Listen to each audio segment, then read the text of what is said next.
Hello everyone, I'm Duke James. This is Morocco or Fez. I guess I should say Fez. Because I don't know if we can form Morocco. Anyway, I'm going to do a deep, at least I think, hopefully it's a deep dive into our provinces.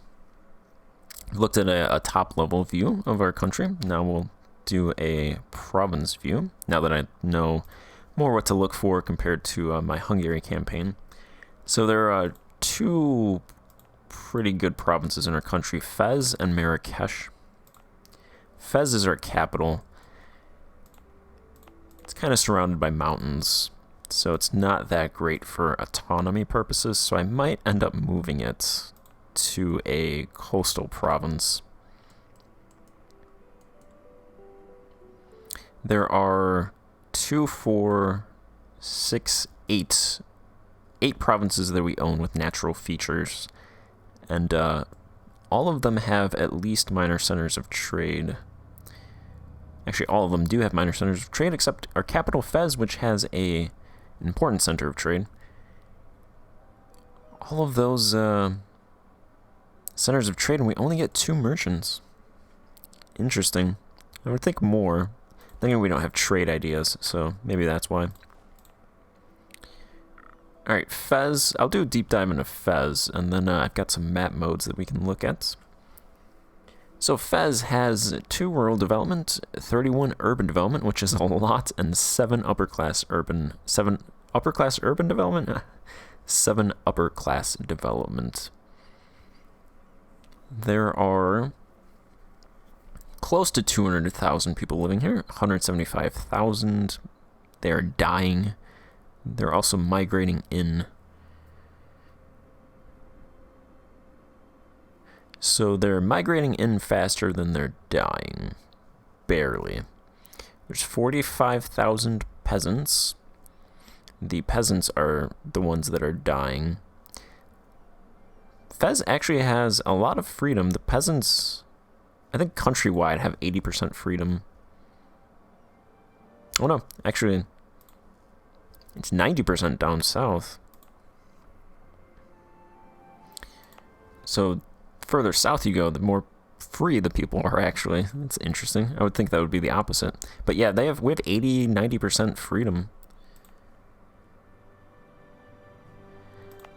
So our people are very free, which is nice. Their needs are not being taken care of though, which is not nice. The residents in Fez, there are 120,000, which is a lot actually. They are dying a lot, but they're migrating faster than they're dying. By about 40-ish. There's a tiny little bit of nobles, tiny little bit of burghers, tiny little bit of clergy. So one of my first things would probably be to give out a grain dole, but I think that would be very expensive, so I'll probably just, instead of going max grain dole, I'll give out like the lowest level of grain dole to counteract that. Let's actually do that right now. And that'll be good because then I'll also get a little bit of stability from that. So we can fund minor grain provisions, generous grain provisions, and full grain provisions.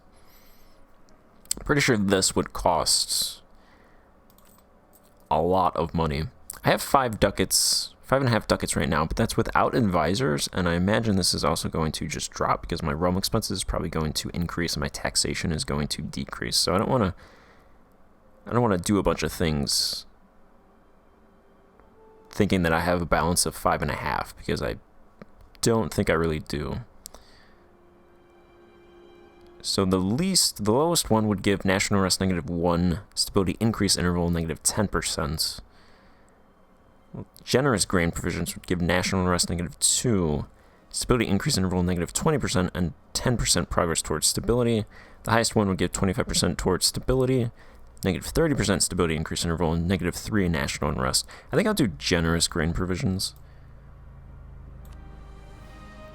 because then I'll get a little bit of stability, base stability, and then a higher level of stability increase interval.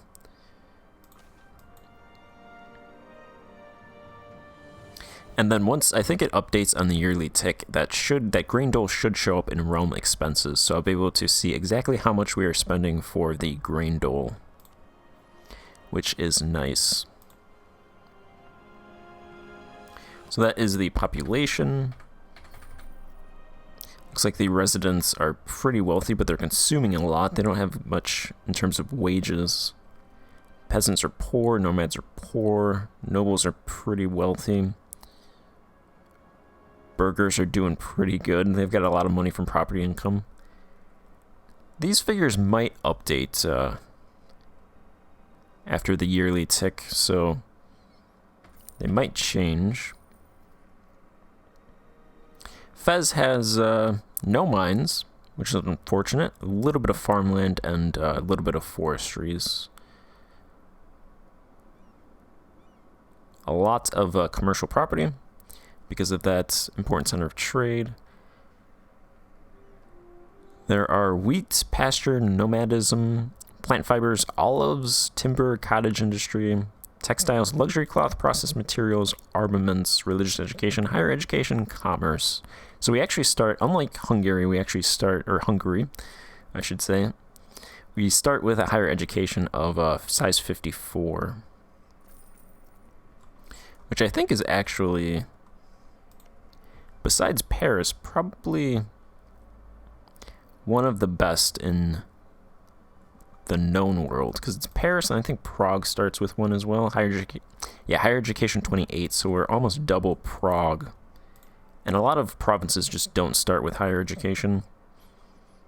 Vienna does not start with higher education. Pest does not start with higher education. London does not start with higher education. So in terms of higher education, we're doing pretty good. That doesn't really translate into literacy, a good literacy rate, though, because apparently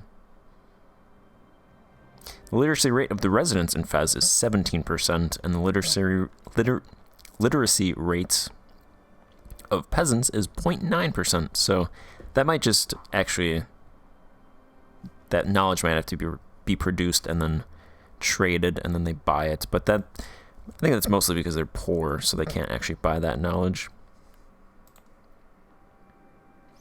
Trade. How much knowledge do we actually produce? Produce 5 units from higher education and less than 1 unit from religious education. So we produce about 6 units. If I actually nurture this higher education in here, that should help me get institutions, at least ones that require higher education in the provinces. Trade, our subsistence economy is 10% there. I think it's 10% mostly everywhere.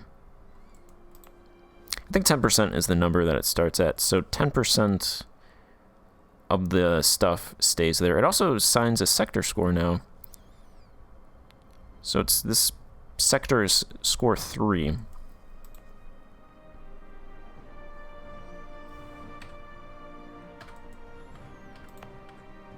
I don't know what that's in relation to.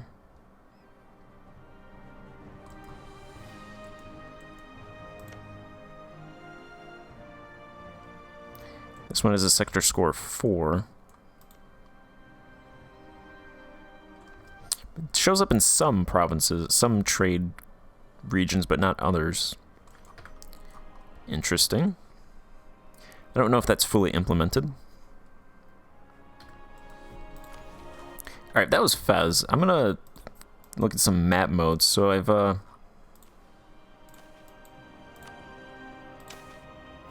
already done some map modes.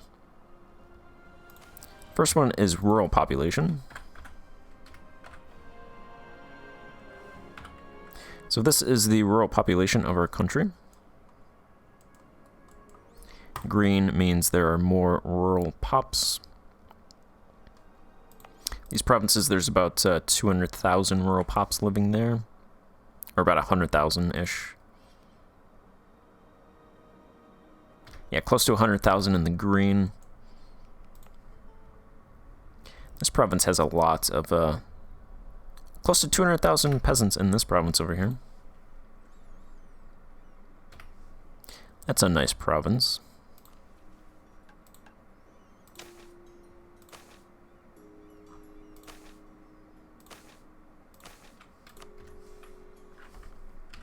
This is rural pop, or urban pop, I should say.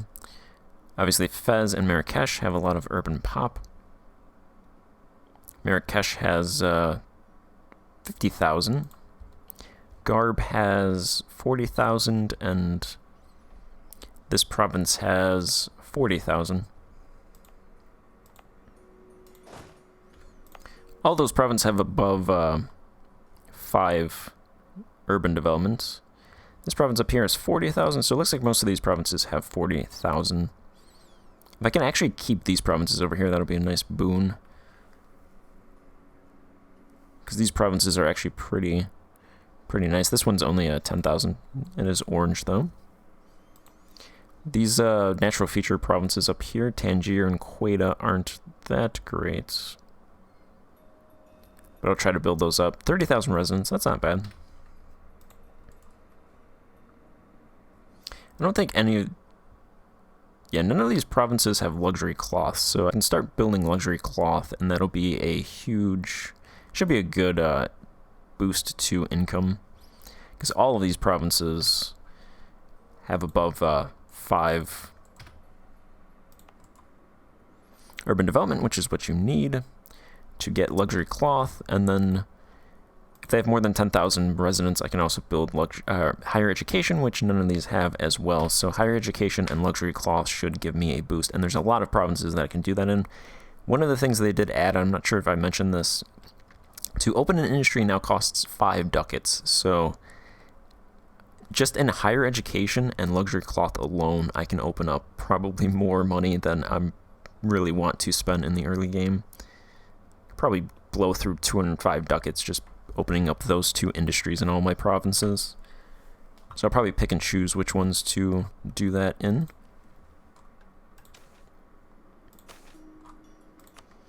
Alright, next map mode.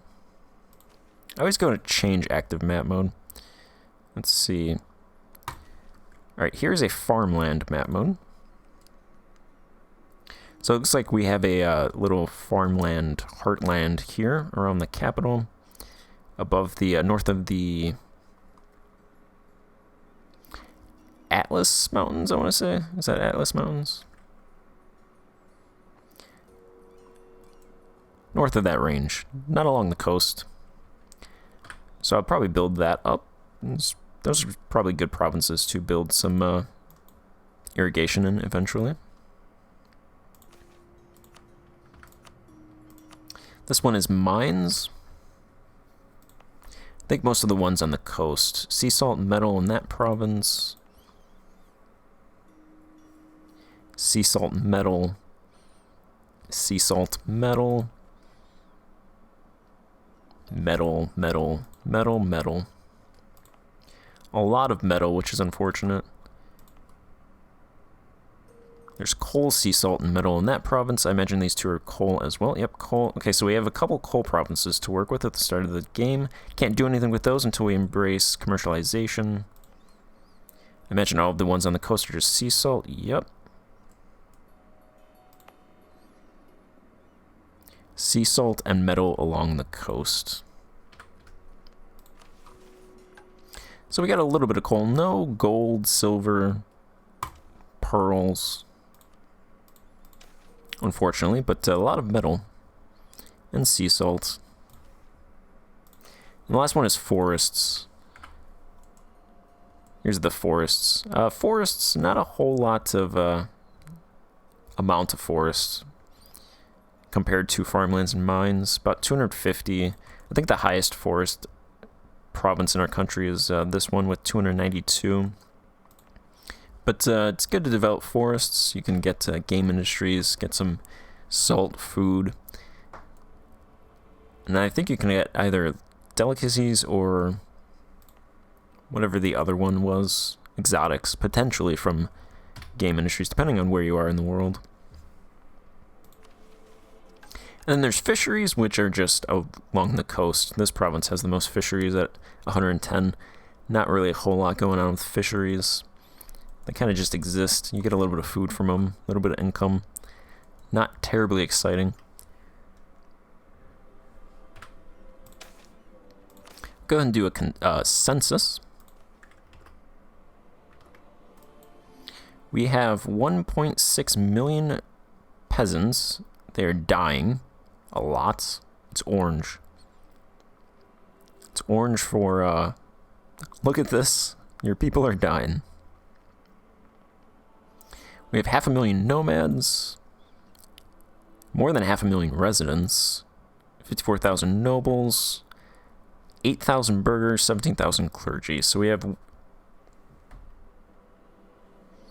16 million, actually. Our population is 16 million.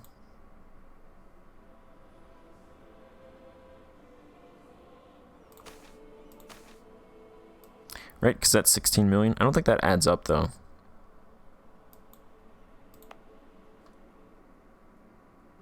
But I think 16 million makes sense. I'm not sure why a tenant size is that not 1 million? Maybe that can't be 16 million. Anyway, wealth. Tenants are pretty poor, as expected, since they are dying. Residents, not that much better. Nobles are pretty good. Burghers are definitely good.